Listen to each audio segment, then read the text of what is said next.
Hello students, how are you all? I hope you all are very fine. This is Amar Kumar welcoming you all again in my YouTube channel Study Point Ask Me. In my last video, I taught you about the Reign of Terror and the directory rule in France.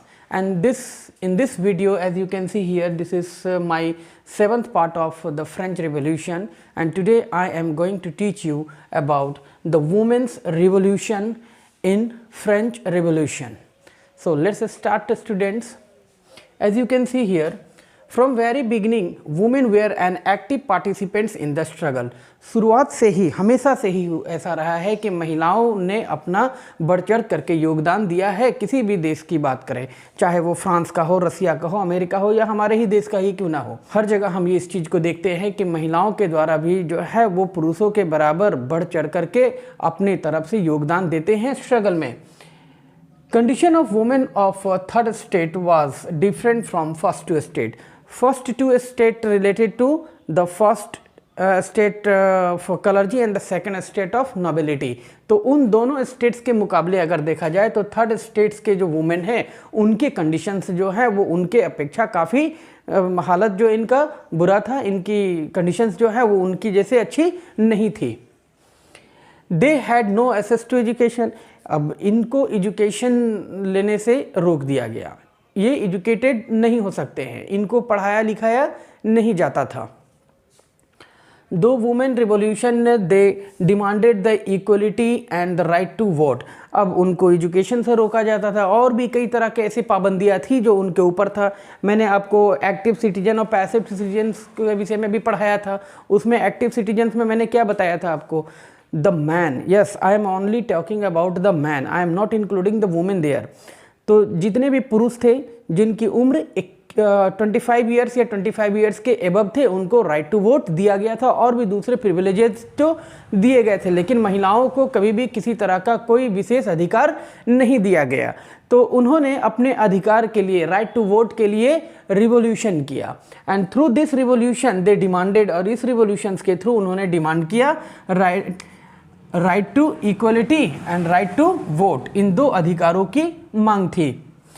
Here you can see I have mentioned a name, Olympe de Gouges, है ना। सी was a lady, ये एक political active women थे, है ना, politically तौर पर बहुत ही एक्टिव वुमेन थी in the revolution of France. She pressed for the declaration of rights of women and citizen. ये महिलाओं के राइट्स के लिए बहुत बढ़ चढ़ करके अपना योगदान इस रिवॉल्यूशन में दिया था। Before moving further I want to inform you all the students that at the end of this chapter I will provide you a package of some very important questions which will be much beneficial for you all. So try to watch my videos properly, मेरे videos को पूरा देखें और मेरे videos से सीखने की कोशिश करें। मैं आप लोगों को जैसा अभी बताया कि मैं अपने, जब मैं फ्रेंच रिवॉल्यूशंस को एंड करूंगा, it may be 1 or 2 videos more, है ना। अभी 7th पार्ट है, 1 या 2 वीडियो और आपको मिलेंगे। This chapter will finished and at the finishing of this chapter I will provide you some very important questions. So let's move further. Several laws were introduced by the revolutionary government to improve the life of the women. तो revolutionaries government के द्वारा कुछ law introduce किए गए, कुछ law को लाया गया। क्यों? ताकि इससे लाइफ ऑफ वुमेन यानी कि महिलाओं के जीवन में कुछ सुधार लाया जा सके। पहला क्या है, schooling of girls was made compulsory, यानी कि अब लड़कियों को स्कूल जाना जो है वो बहुत जरूरी कर दिया गया, है ना, कि अब उन्हें स्कूल जाना एकदम कंपलसरी है, जरूरी है। Second point is state schools were open, कई जगह पर जो है वो राज्य स्तर पर छोटे बड़े स्कूल्स लड़कियों के लिए खोले गए। Third point is the father can no longer force their daughter to marry against their will. इसका अर्थ ये हुआ कि पिता के चाहने पर अब उनकी बेटी पर फोर्सफुली मैरिज को लेकर के किसी तरह का दबाव नहीं दिया जाएगा। अब अगर, जब पहले होता है ऐसा था कि पिता जो है वो कम उम्र में ही अपनी बच्चियों की शादी कर दिया करते थे, अब वो ऐसा नहीं होगा। जब तक वो बच्ची खुद से ये मैरिज के लिए तैयार नहीं होती है, उसकी रजामंदी नहीं होती है, पिता जो है वो उसको फोर्सफुली शादी नहीं कर सकता। Fourth point is the marriage was made in to a contract, marriage को जो है वो कॉन्ट्रैक्ट यानी कि अनुबंध में शामिल कर दिया गया।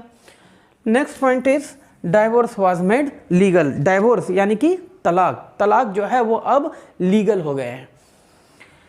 Finally and now you can say in finally in 1946 women in France got the right to vote, और अंततः महिलाओं को 1946 में फ्रांस की महिलाओं को, है ना, वुमेन इन फ्रांस, फ्रांस की महिलाओं को 1946 में राइट टू वोट का अधिकार दे दिया गया। So students, as you all have seen in this video, अभी तक आपने देखा कि महिलाओं को कितना संघर्ष करना पड़ा अपने राइट्स के, अपने अधिकारों के लिए, इक्वलिटीज़ के लिए, है ना, राइट टू वोट के लिए। तो फाइनली जो है वो कई संघर्षों के बाद 1946 में महिलाओं को उनके अधिकार उनको मिल गए। So in this video I dictated so many things about the women's revolutions. I just need that you all watch my videos properly so that you will get much information about the French Revolution from my these videos. This is all for today, students. In my upcoming videos you will get about the abolition of slavery and the rise of Napoleon Bonaparte, and that would be the end of French Revolution. As I mentioned earlier that at the end of the French Revolution I will give you some important questions. So till then, keep in touch, remain healthy and fit. Thank you very much for watching my this video. Have a nice day.